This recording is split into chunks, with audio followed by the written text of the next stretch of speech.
Hello students, welcome to engineering assignments.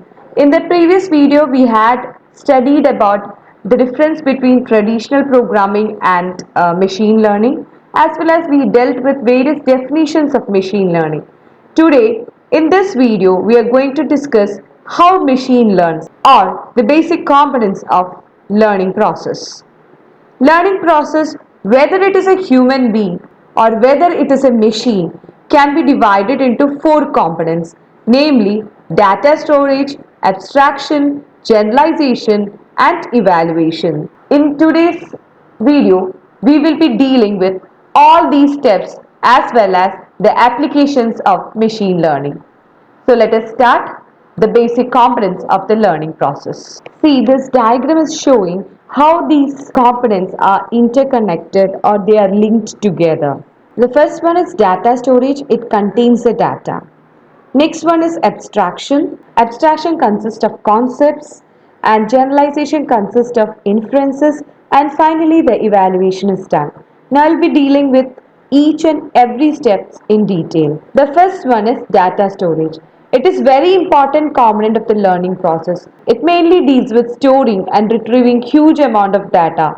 Whether it is a human being, whether it is a computer, the data storage foundation provides advanced reasoning.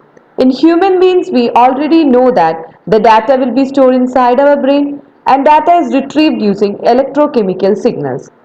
And in computers, we know it is stored inside the hard disk, flash memory or RAM. And the data is retrieved using cables and other technologies.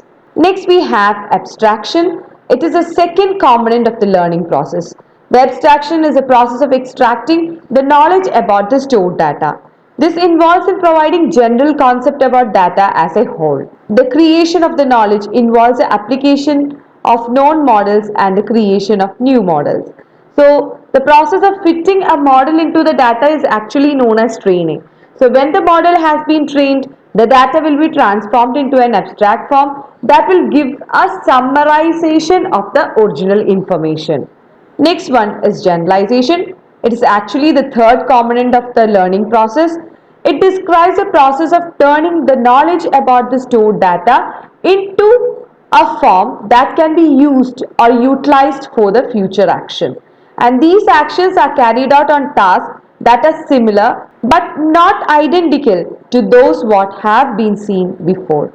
In generalization, the goal is to discover those properties of the data that will be more relevant to the future task. And the final one is evaluation. Evaluation is the last component of the learning process. It's a process of giving feedback to the user to measure the utility of the learned knowledge. And this feedback will be utilized for effective improvement of the whole learning process. Next, we will deal with the applications of machine learning. The application of machine learning method to a large database is called as data mining. In data mining, a large volume of the data is processed to construct a simple model with valuable views. For example, it is for having high predictive accuracy. Now we'll deal one after the other applications of machine learning. The first one is used in the retail business. Basically, the machine learning is used to study the customer behavior in retail business. Consider a supermarket scenario where the customer behavior is analyzed for product stocking. See, whenever it is a winter, in the winter they will be storing less amount of ice creams because we opt for less amount of ice creams during the winter. But the customer will be opting for high amount of ice cream during summer. So according to the customer behavior, it is better to stock more ice creams during summer than the winter. So it will increase the profit of the supermarket. Next is in finance. The bank analyzed the past data to build a model to use the credit application, the fraud detection and stock market analysis. Next, in manufacturing industries, the learning models are used for optimization, control and troubleshooting analysis. And next, in the medicine, the learning programs are used for medical diagnosis. And in telecommunication, it can be used to analyze the call pattern for network optimization and maximizing the quality of services.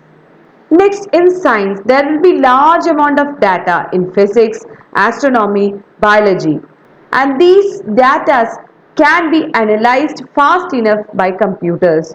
So the World Wide Web is also huge and is constantly growing and searching for relevant information which can't be done manually. At that time, the machine learning can be used. Next is in artificial intelligence. It is used to teach a system to learn and adapt to the changes so that the system designer need not foresee or provide solution for all possible situations. Next, it is used to find solution for many problems like vision, speech recognition and robotics. And machine learning models are applied in designing computer controlled vehicles to steering correctly when driving on variety of roads. And again this machine learning methods have been used to develop many games like chess, backgammon and go etc. So students, in this video I have covered the basic learning process as well as the applications of machine learning. I hope it is clear to you. Thank you students. Thank you for watching my video.